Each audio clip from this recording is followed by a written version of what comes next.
Warning, the following video has flashing lights and also includes content that may be deemed inappropriate for some viewers. Viewer discretion is advised.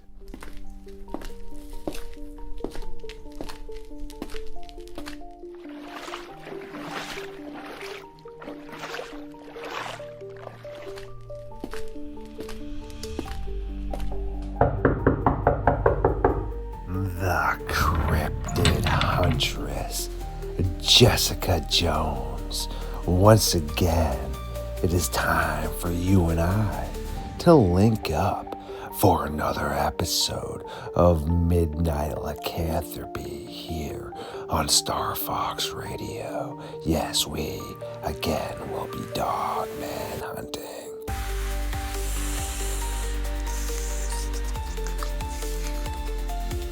Much better. Absolutely delicious. I do appreciate the offering you brought me, Miss Jones. And now that you have freed me from my restraints, it is once again time for you and I to take a walk into the darkness.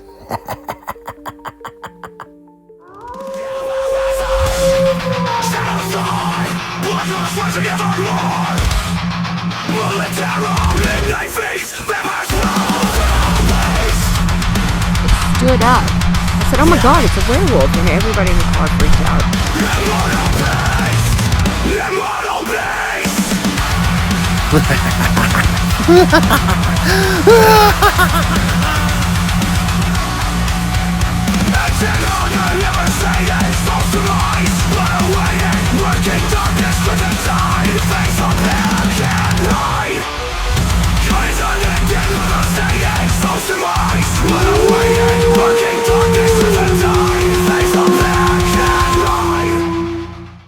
My creatures of the night, yes, again, you are tuning in to another episode of Midnight Lycanthropy here on StarFox Radio. The Cryptid Huntress, Jessica Jones, has set up the late night fire for us so that we can burn the timber into the early hours of the morning in an attempt to figure out what the heck is occurring in Georgia. Jessica, what have you been up to, my friend?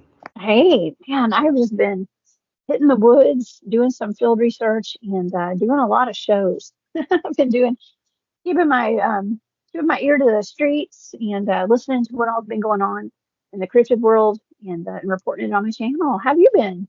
Excellent. Yes, you are always staying busy for sure. Drewski's like, dude, I don't know how she does it for sure. But yeah, you gotta do things that you enjoy, and seemingly you enjoy it. I do appreciate you allotting time to us bi-weekly because it is great to link up with you. And to be quite honest with you, just been diving into a ton of really intriguing stuff with my science team and really starting to churn up some stuff with primates being involved a lot here with the whole potential Dogman thing, and then just been editing, repeat editing. You know how it is. About primates being involved with the Dogman phenomenon. Now, do you mean like giant baboons? Yes, and then like the devil monkeys and also like the gugways. When you hear a lot about the encounters when people are, report to us and myself about the quadrupedal and bipedal motion. Well, if people watch like the mechanics and biomechanics of a baboon, that's legit their actual movement pattern. And then people report the long, lanky arms. Baboons have these long, lanky arms with these raccoon-like squirrel hands with these big nails. They have enormous manes, these huge elongated canines, and also their feet look like yours or eyes, meaning they're capable and fully comfortable of being bipedal if they want to, yet in their natural environments, they're usually up in trees and using aspects that cause them to be more quadrupedal. But in a ton of, the Dogman reports, people say that they're up in trees, and also that they have huge manes, and like I said, the long lanky arms, raccoon like hands. It's pretty intriguing stuff, but we think that baboons as well as primates and also hyenas are a lot to blame with the whole Dogman thing. I mean, a lot of people don't realize wolves and canines in general will stand up on their hind legs. Okay, like wolves are very well known to do that, to look over brush and foliage in an attempt to see their prey down below. So if you and I were out walking about, I've used this example a bunch, when we looked over, well, we wouldn't see their paws. It would look like long, lanky arms coming down, and it's a huge wolf head, and it's standing up. I mean, Canadian wolves are gargantuous. I do believe that aspect. Someone is adamant that they saw this wolf standing upright. Well, yeah, very well. It could be standing upright to get a better look at you, and they will, take a couple steps like that. But when it comes to more of the actual biomechanics and motion wise, realistically and scientific wise, the baboons and primates fit into a ton of the actual descriptions and behaviorisms that we get submitted to us. It's pretty bizarre. Now that's pretty fascinating too, though. I mean, it's really cool that there's such a variety of different types of dogmen, anyways. And Hmm. then we throw in the giant baboon into the equation. You know, it's pretty interesting. It's pretty fascinating. And of course, I'm a Bigfoot researcher, so gotta see like how some things may be misidentified too, as like a baboon or a Bigfoot or dogman. I don't know. I mean, I covered a show this week. I researched the bat squatch. Okay, the bat squatch of all things. Now, this thing has been seen in Washington. It's been seen all over the country, really, but mostly in Washington State and in California as well. And it looks like actually when you put in the description into an AI generator, it comes out looking like a dog man with wings. Okay, because that's how they described it. It had a wolf-like face and it had these huge bat-like wings, 9 feet tall. So it's just interesting how many, maybe there's crossovers and so many different species, and we don't know what all's out there. Super creepy right there. And yeah, that image you did churn out was pretty gnarly. And to everyone out there, definitely make sure to go over and check out Jessica's stuff for sure. The links will always be up in the description. And she has some pretty creepy and cool thumbnails that she churns out, and actually has helped me with some of my art as well.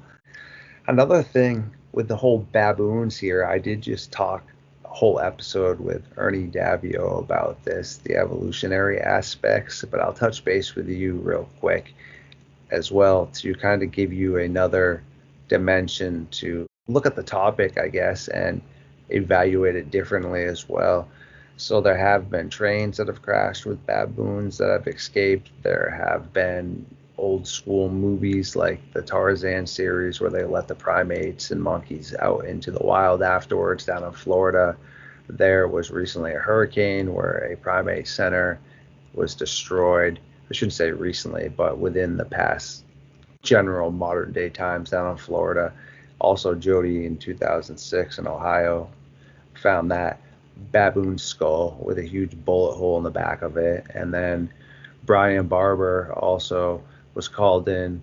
He's one of my hosts to help remove exotic pets from this guy's house that he shouldn't have had. And there was this huge baboon in there with the craziest yellow, looks like glowing, but they weren't glowing eyes he had ever seen. And he said it just looked like pure hatred because it had just been caged up so long, and it just looked like an absolute crazy beast.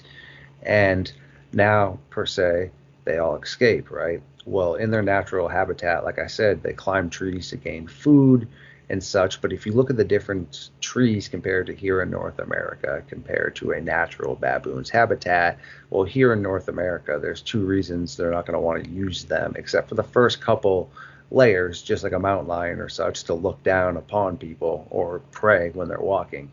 But in their natural habitat, there's fruit and all kinds of things. and there's not many jagged branches, and it's very easy to maneuver around in a tropical environment in those type of trees.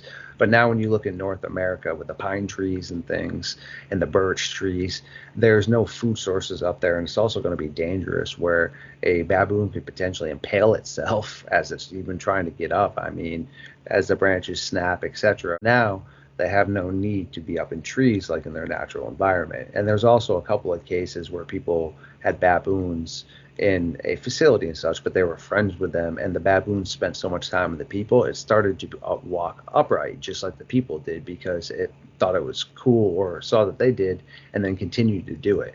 All right, back to what we were saying now, no longer needing the trees, right? All right, well, they need a food source still. Okay, so they're going to start adapting now, looking for food on the ground, right? No different than we did in the past. I mean, standing upright definitely helped us out. Being in trees and on all fours, well, that wasn't really the benefit of us until we started becoming upright. Now you have these baboons, which are going to adapt like any animal adapts.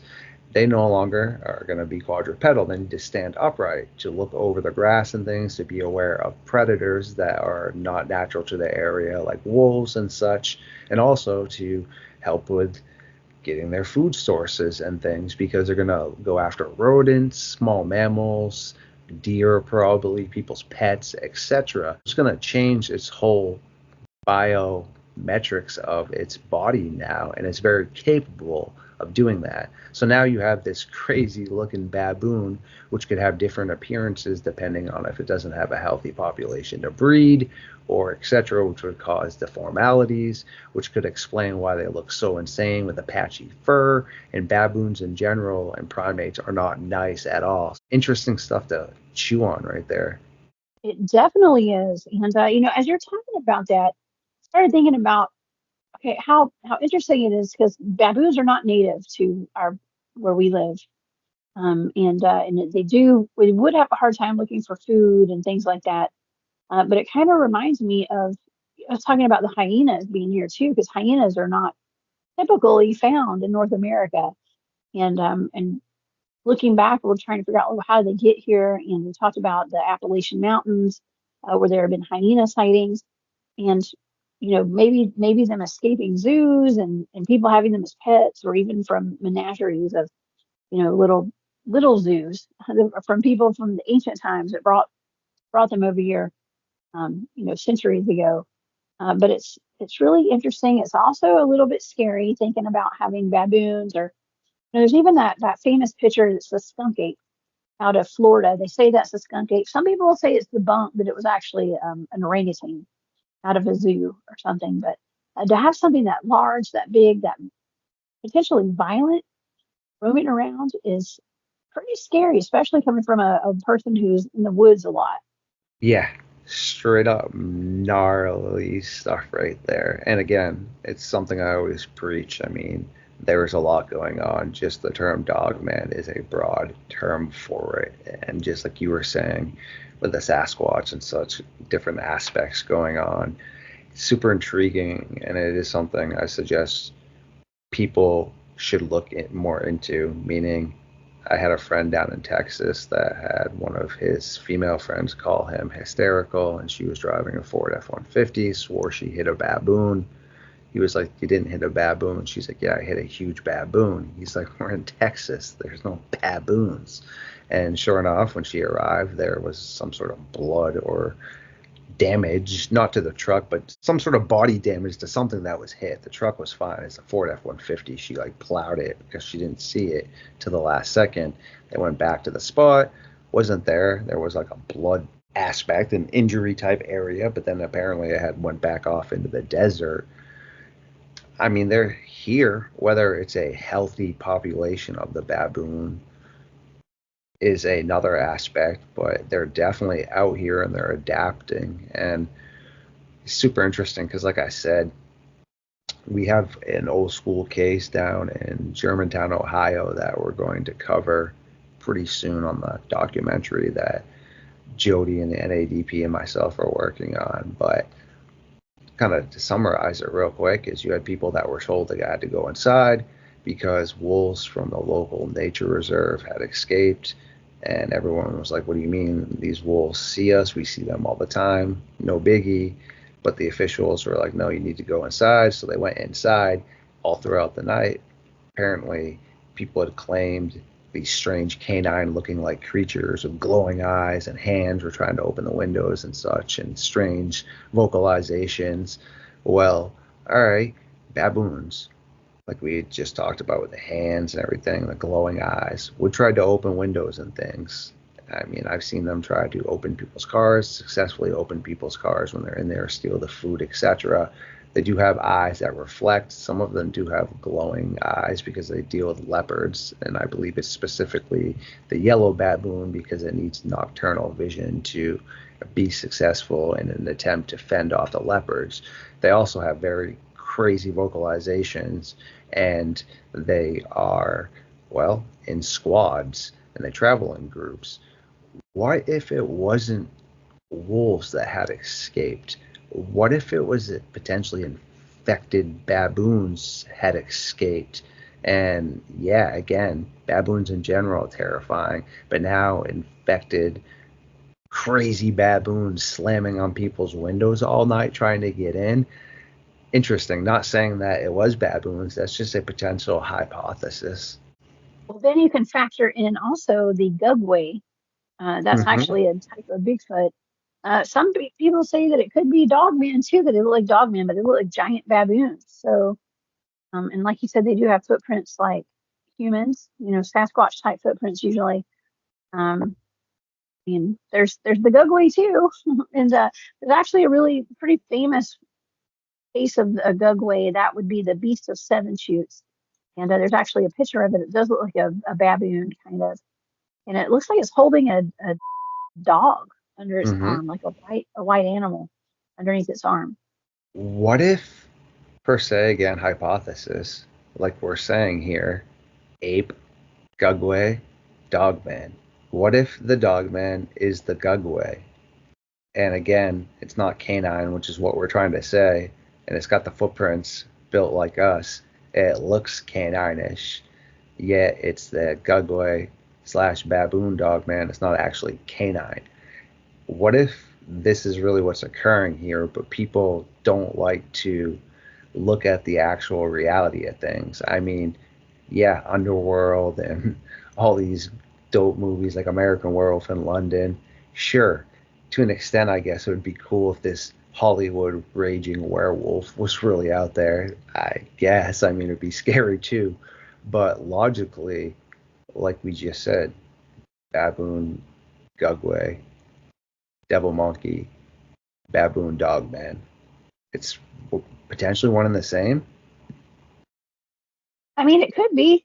It definitely could be. I don't know. I have not come across one of these yet in the field. So I don't know. I mean, everybody's got their own opinion on it for sure. And I've been covering werewolves quite a bit on my show, and local werewolves are my favorite. Don't think that they're baboons in these cases, and and of course, a lot of people, especially back in the day, they just classified everything as a werewolf, and I think a lot of the things that were considered werewolves were actually dogmen. Mm-hmm. It's like the one that I covered this past week. It was about a week or two ago. It was the Anderson werewolf, and that's out of Anderson, South Carolina. And that was from back, I think it was in the 1950s, if I'm not mistaken, or 1945.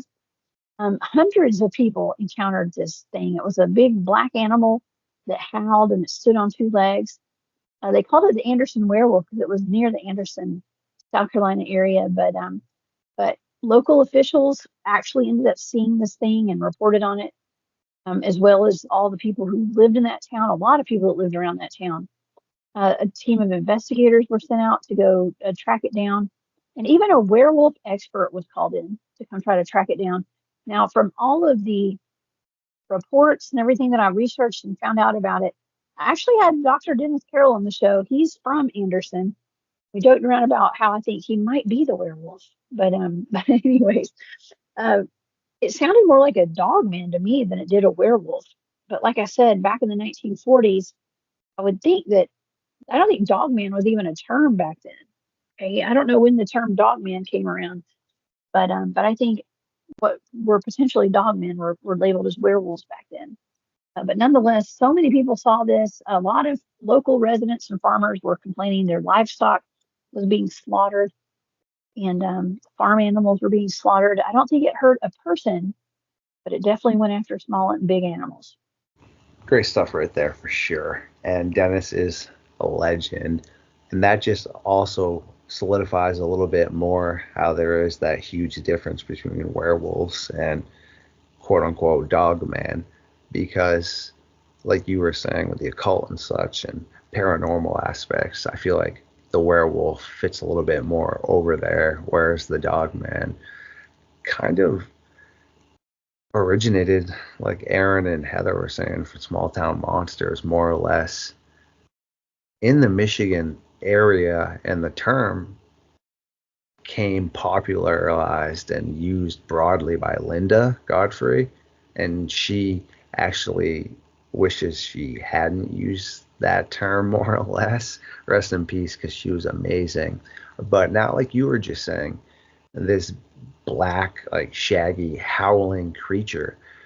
Well, certain primates, again, and baboons, especially if they hadn't seen it, could look like this. And like you were saying, points in time throughout history, terms were just used to describe something. I mean, it has to be a wolf man because this area in lore has like the werewolf. When, like you said, well, what if it was some crazy primate or something? Again, that was being associated with that, but is that not actually a werewolf? It's a primate that stays in that form or such. Super interesting stuff, and that's why it's important to have different elements and different people look at different aspects of the spectrum. It is, and yeah, I mean, it's with the research that I do, I just find like everything kind of melds together at some point. And werewolf is just a term from where people, we know that from movies and Hmm. um, historical records and things. Of course, that's where people are shape shifting and gets confused with the cynocephaly, I guess. And so, yeah, where do you draw the line? I don't know. It's just people only know what they know. And, they describe things in terms of how they know it, and so that's how it gets skewed like that, I guess. But yeah, I think we do need to explore the connection between Gugway and these giant baboons, and maybe the Dogman connection too. I think that's pretty interesting.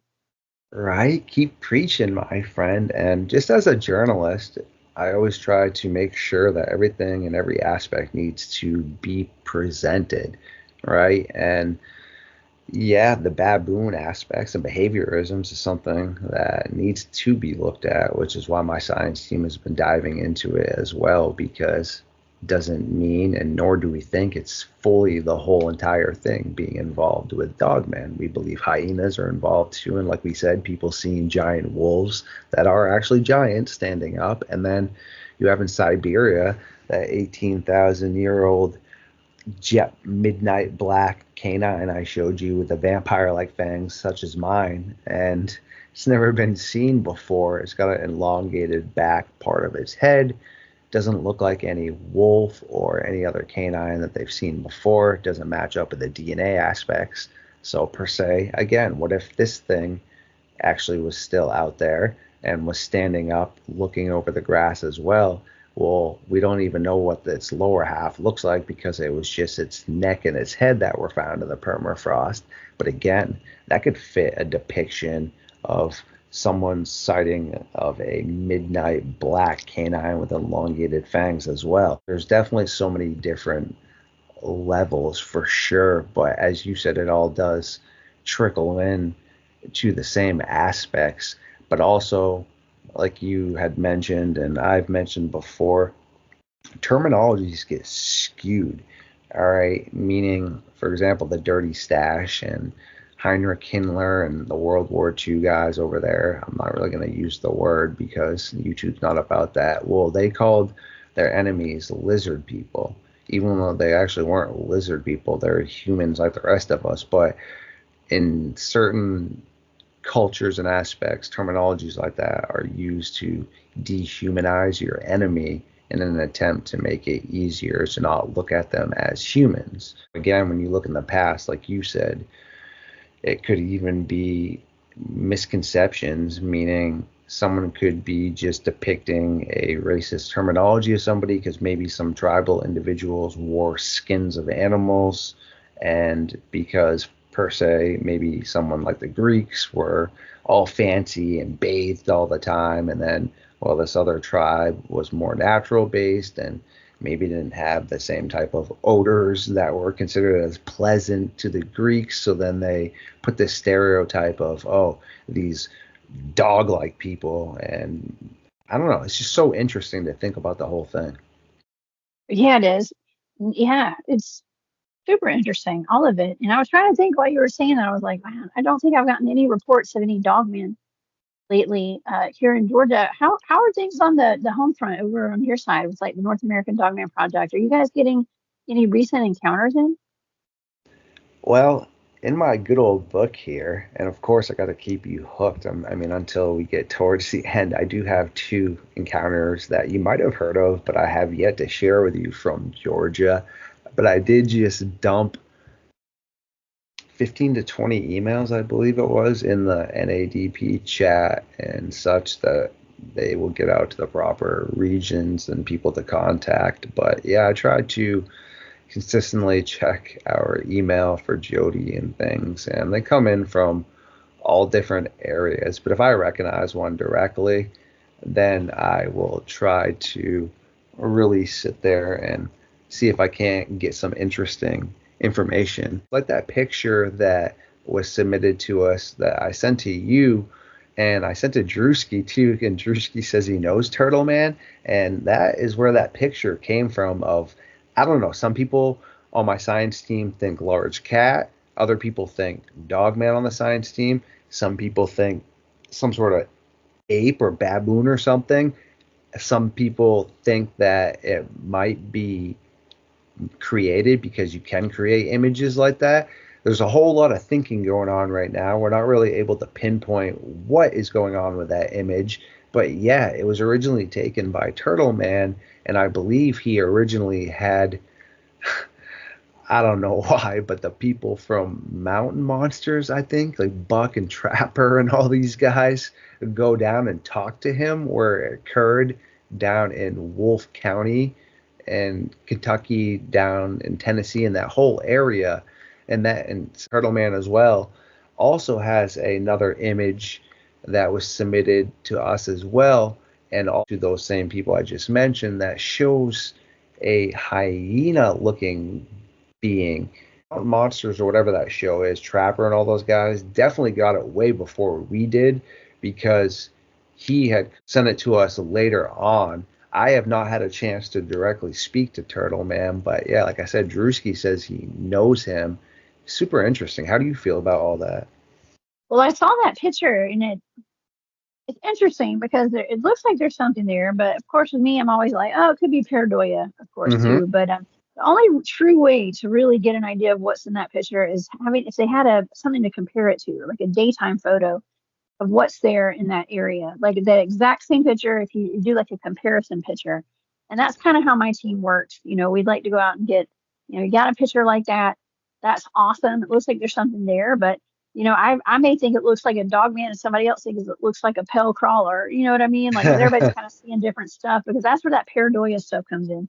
Hard to tell what it is, but it is an intriguing picture for sure. But the only tried and true way to really get an idea of what that is, I think, would be to take a picture during the daytime and have just something to compare it to, or just have another picture, like take another picture at the same time or the same time of night or whatever, just to have something to compare it to.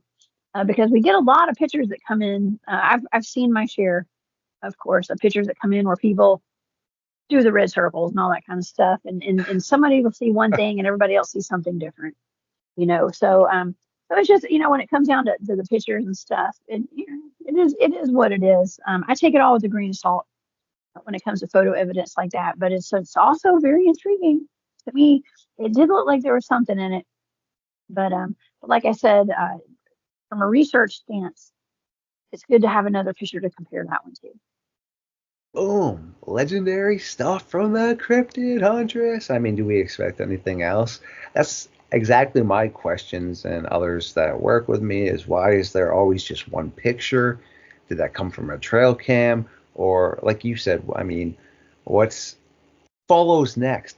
As Nooksy, our tracker, says, the one image is better than no image. Well, what is happening next? What unfolds afterwards or before? I mean, like you just stated, is it just this one right there? I mean, is that it? Or did that beast or tree just disappear, or is it still there the next day and causes that type of image to then look as if we saw it?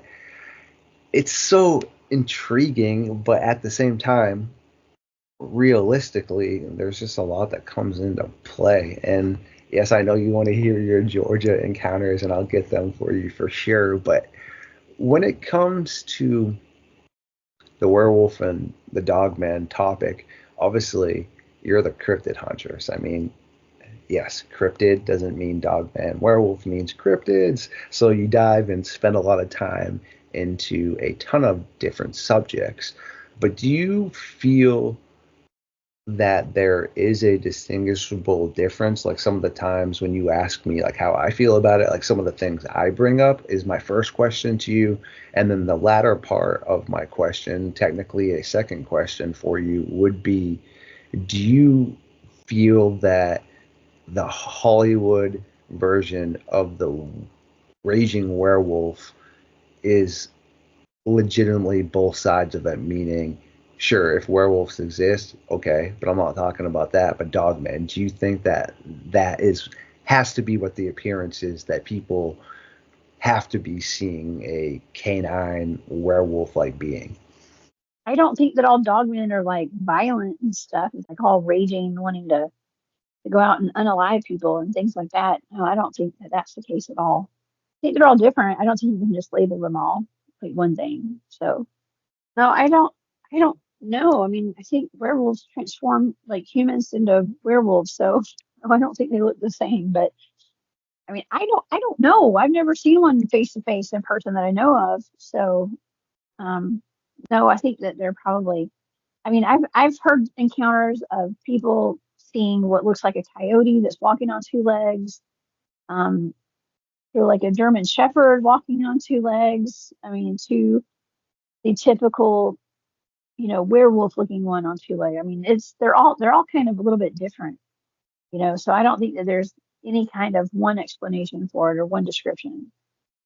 Love it. Great answer. And the reason I just asked that is because I just noticed that certain people dig into the trenches on one side and aren't willing to budge. And I'm all about like good science and just learning and stuff. And yeah, I mean, if there was a ton of analytical evidence to support 100% that it's all canine based, well, let's roll with that. But everything we've spoken about here tonight solidifies that there's some other stuff involved as well. And I just think it's important that a lot of the scientific minds and other people out there that have capabilities to shed light on it, and other researchers and such and journalists, just really try to look at it in the light of it doesn't have to just fully be this howling and underworld being just because in our minds that's what we create as a werewolf, meaning in actuality to people that might have had experiences seeing a werewolf, it probably looks different, like you said, than like the Michael Jackson cat version or etc. So I just think it's super interesting, but at the same time, that with good science, you always got to make sure that you're willing to tackle it from different angles and understand that it's always changing, and the analytics and the evidence and the reports and the science that comes in is always revolving and evolving. You can't just sit back and be like, all right, well, the evidence I have from 15 years ago has to be totally correct, even though now I have evidence supporting that it's changed. That's what I always try to do, is no matter what, you might not want a hypothesis or theory to be potentially true on a subject, but it still needs to be presented more or less. So as a journalist, I have to play the devil's advocate too, you know?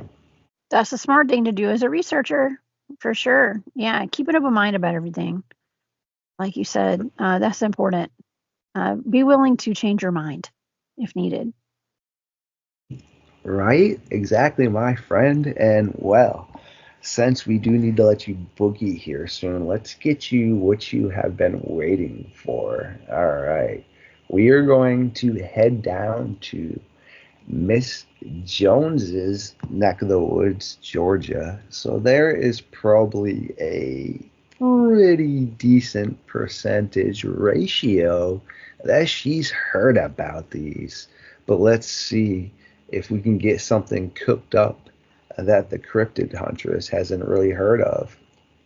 And there is a high percentage that some of the titlements of these areas I might mess up a little bit, but not the second one. September 18th, 1863, all the way to September 20th, 1863. Battle of Chickamauga, Snodgrass Hill, Catoosa County / Walker County, Georgia. Yeah, we got like a 2 day war battle going on here. Seems kind of like a block war or something. But during the American Civil War, soldiers in this area who have been battling one another suddenly begin reporting seeing strange human like beasts that also resemble some sort of canine-ish aspect with glowing green eyes stalking them and also seemingly watching the nighttime battles. Okay, you're talking about old green eyes. I'm very familiar. That's one of my research areas, actually. And I knew it. it's called Chickamauga, and that's Coosa Valley or Catoosa. What did you say? I think it's Catoosa County You can say in it better than northwest I Georgia. can. Yeah, yeah. It's that's a well-known legend actually over there, and to this day, people are still having sightings of it. Now, some people think it's just an entity. Uh, Not everybody thinks that it's a dogman per se. Some think it could be like a gugway. Others think that it's a spirit. Some people think it's a skinwalker. And so it says that it roamed the bloody battlefield during the Civil War, and it was actually going around from body to body, eating bodies on the battlefield. Ooh. And soldiers on the battlefield actually saw it. They watched it eating body parts. Now, Native American legend says it's an ancient creature with green eyes, long hair, sharp fangs, and it was there well way before the Civil War happened. But nonetheless, 34,000 soldiers for a 3 day battle up there, and they called it Chickamauga. Actually, is the Native American word for river of, and it describes the history well. Now, I'm not sure if Chickamauga. I think it definitely had that name before they had the battle there. But isn't that interesting that 34,000 soldiers there on that battlefield, and the area was called the River of, which is interesting because there's a place that I've researched up there called, it's actually called Corpsewood Manor, and it's where some gentlemen lived who were actually Satanists, and they would have rituals and stuff that went on up there. And to this day, satanic rituals happen up there on that mountain, right down the road from Chickamauga battlefield. And I've been there. There's blood everywhere out there. When my team and I went up there, there was blood splatter all over the place. And at some point, I was given a remote viewing target of Corpsewood Manor, and I remember in that data it said the land requires blood. And these are blind targets, so I don't know what I'm looking at, but I wrote down the land requires blood, and it's so fitting that there's so much bloodshed out there on that land. But that is where old green eyes is seen. Sometimes people will drive around the curve in the road over by Chickamauga battlefield, and they'll see green glowing eyes, and numerous cars have had accidents right there when they see those green glowing eyes looking out from the tree line right there. What the Christmas trees. And of course, I knew you would know about this. Excellent stuff. And sounds like maybe some sort of entity that is taking on visual appearances, maybe of something else potentially, as you were saying. It doesn't sound like solidified in one maybe angle of what people are seeing. They might be seeing numerous type appearances of it, but either way, that's messed up, eh? I believe it's a shapeshifter. Yes. Yeah, a skinwalker, a shapeshifter. It could come sometimes show up in a dogman form. Now, my buddy Greg Smith is from up there. He is a Bigfoot field researcher as well, and he lives in Chickamauga. He lives there, and so that is his main one of his main research areas right there. And he promised me he'd take me up there sometime. So I'll be making a trip up there in the near future to go do some investigating. I will report back to you and let you know what happens. Well, yeah, you better. What the heck? Well, this next one, too, for you. You're going to know this area and probably already heard of this. And I'm pretty optimistic this isn't one of the ones we already covered. And if it is, just cut me off. But June 1983, 10:45 p.m., Rome. A 12-year-old boy named Donovan Murphy and two friends ventured a few miles deep into the forest one night to explore and find an area to camp. Finding a large open field, the boys decide to stop and set up their site. No sooner had they begun unpacking their camp gear were they mortified to begin to hear loud, guttural growls and howling erupting from somewhere too close for comfort in the pitch black darkness by the nearby river. Quietly looking around, the boys begin to smell an overwhelming stench of something that ceases to exist, and fox piss looming through the air as this creature or creatures were coming closer to their campsite. Fearing for their life at this point in time, the boys quickly packed up what gear they could and began sprinting home. As they burst out of the forest and back onto the road towards their homes, the boys saw what looked like a pair of enormous, dark black, bipedal, human-like canine potential wolf creatures with glowing eyes watching them from the distant tree line. I have not heard that before, but the last time that we talked about some Georgia encounters, the other encounter that you told me about was in Rome, Georgia as Mm-hmm. well. And so that is not too far from where I live. And that is just south of Catoosa County. And it's right there in the same area as Chickamauga. It's not but several miles away from that. So it doesn't surprise me one bit. It's also near Corpsewood Manor and all of that. It's in the same vicinity, in the same region up in Northwest Georgia. So yeah, lots of stuff going on there. I have family that lived in an area called Booger Holler out there in Rome, and that's they've it's known for Bigfoot activity up there. Okay, so the Somerville area, Rome, Chickamauga, all that stuff up there. So yeah, great encounters though. Those poor kids, I feel bad for them. I know they're lucky to be alive, to be honest.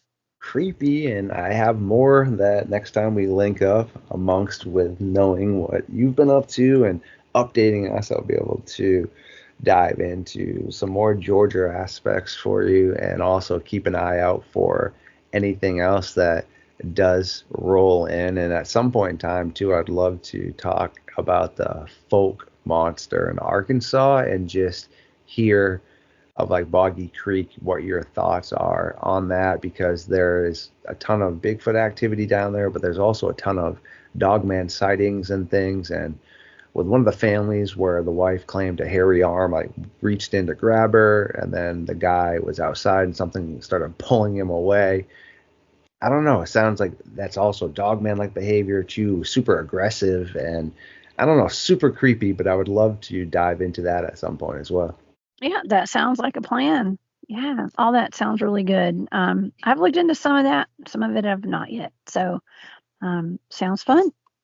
Cool. Heck yeah. Well, is there anything else you would like to touch base on tonight, Miss Jones, before we let you get back to, yes, you're working on your own podcast and also helping out a bunch of other people before you need to sleep? No, well, I've got my German Shepherd down here snoring, so I probably shouldn't stay too much longer. You guys are going to hear her snoring, but yeah, no, it's been fun. It always is fun hanging out with you, and I appreciate all the research you do, and keeping your ear to the streets when it comes to Dogman, especially in my area of the woods in Georgia. Thank you, Kenny. You're doing a great job, and I appreciate you.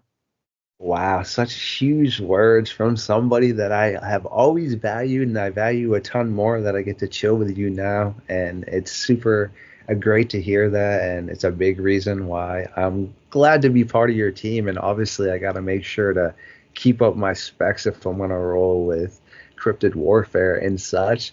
Well, to the audience, though, as stated, the Cryptid Huntress has other monsters she needs to slay besides myself because, yes, luckily for me, I'm on her side. But to the rest of the creatures of the night, well, you must beware. If you are interested in keeping up with what Jessica is going to be doing, her links are up in the description, like always. So you can pop over, check out her shows, make sure you see what's going on. Yes, I am also a mod on her channel, and as things start to level out a little bit more for me, I would love to be more active in the chats as well. So make sure you go over there, hit the like button, share the knowledge. And if you do want to hear more of Jessica and myself, check out the playlist and also be on the watch for the new content coming up.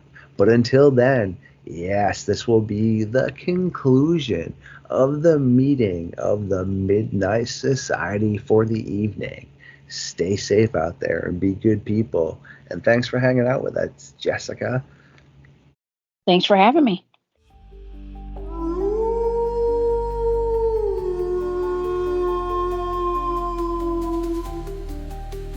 Ooh, my creatures of the night, I do adore every single one of you, and thank you for once again tuning in tonight. If you do like my content, please share, subscribe, feed it to the algorithm, and I will catch you very soon.